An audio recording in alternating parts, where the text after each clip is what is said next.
Então, minha gente, voltando aí, né, no primeiro vídeo a gente falou do tipo de danos decorrentes do trabalho.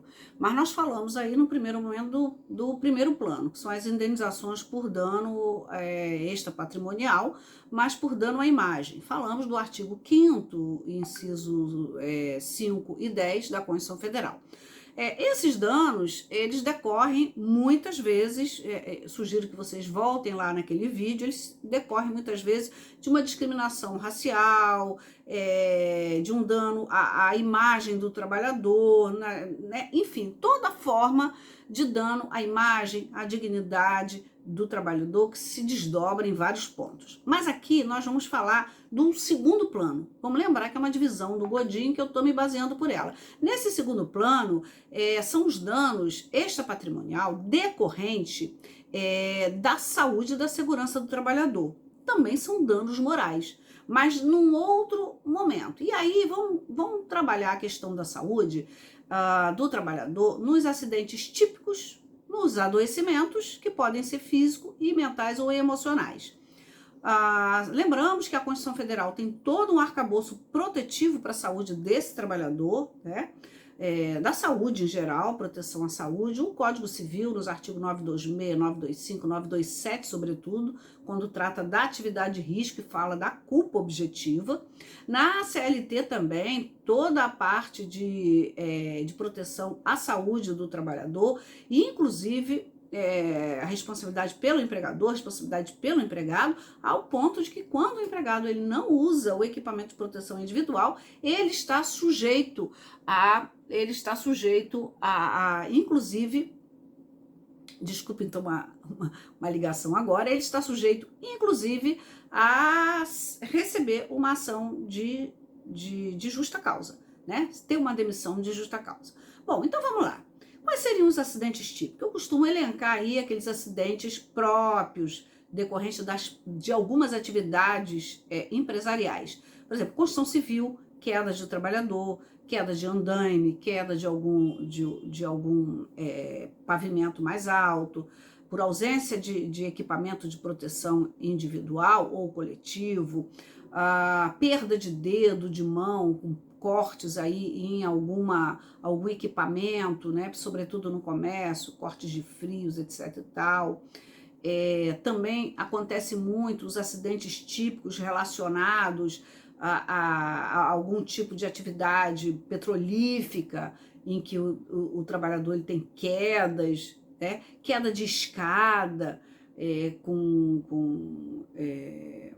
que aí impacta nos membros inferiores e até no membro superior.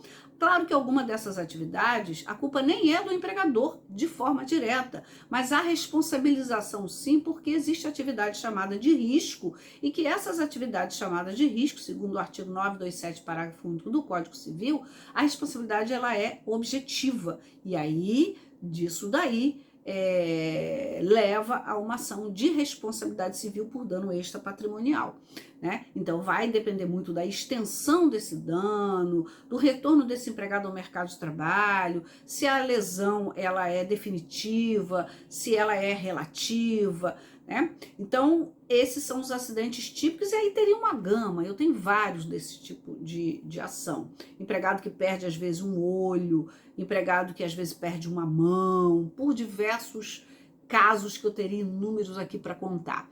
Agora, tem um outro tipo de dano, dano à saúde, que é os acidentes, que são os adoecimentos, que também para a lei da Previdência, artigo 21A da lei da Previdência, se equipara ao acidente de trabalho, que são os adoecimentos decorrentes do trabalho, que podem ser físicos e podem ser mentais. Os físicos são mais fáceis de se identificar como decorrentes do trabalho. Por exemplo, uma ergonomia, o empregado que passa a ter um problema de coluna, passa a ter uma lerdorte por digitar muito tempo, às vezes ele digita ou ele senta em mobiliário inadequado, ou ele não tem os intervalos corretos aí para quando ele é digitador, quando ele trabalha especificamente com um tipo de atividade que depende muito de muita concentração.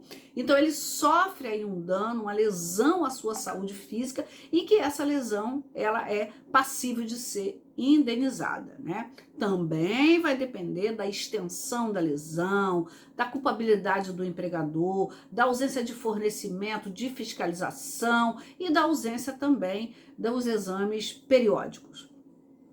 Mas hoje, quer dizer, quando eu falo hoje, né, gente, porque eu advogo há mais de 30 anos, eu dou aula há quase 30 também, quando a gente fala hoje, eu me remeto a 10 anos atrás, nós temos um outro tipo de acidente, adoecimento, que se equipara a acidente de trabalho. São os adoecimentos emocionais ou mentais, né, doenças mentais decorrentes do trabalho. Pode ser do assédio moral, que por si só já é indenizável, independente de causar doença no trabalhador, né?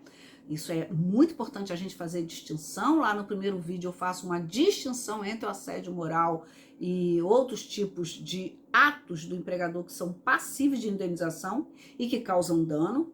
Esse adoecimento mental, ele pode ser em razão do empregado não suportar a forma como ele é tratado. A cobrança de metas é um outro fator muito sério hoje. Metas abusivas, formas de cobrança. Então, o empregado ele pode desenvolver uma síndrome de pânico, ele pode desenvolver uma depressão, ele pode desenvolver diversas doenças mentais. E como se sabe, né, pelos folhetins, pelos estudos, pelas pesquisas, pelas orientações que eu faço de dissertação de mestrado, de tese de doutorado e mesmo de conclusão de graduação, TCC, são doenças de difícil tratamento e muitas vezes a perícia ela nega que é decorrente do trabalho. Inclusive, esse é um grande foco que a gente vai trabalhar no curso que a gente vai lançar, que vai ser híbrido.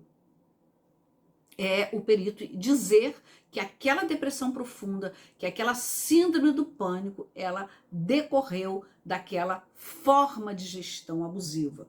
Porque o empregador, ele tem um poder de gestão, está lá no artigo 2º da CLT. Desse poder de gestão, decorre o poder de fiscalização, o poder de organização, o poder de punição. Agora, quais são esses limites? Nós vivemos numa economia já desde a década de 80, globalizada, onde a concorrência ela é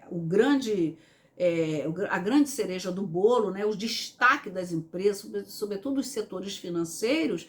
Então a cobrança às vezes de metas e de resultados em cima do trabalhador, ela é feita de uma forma adoecedora.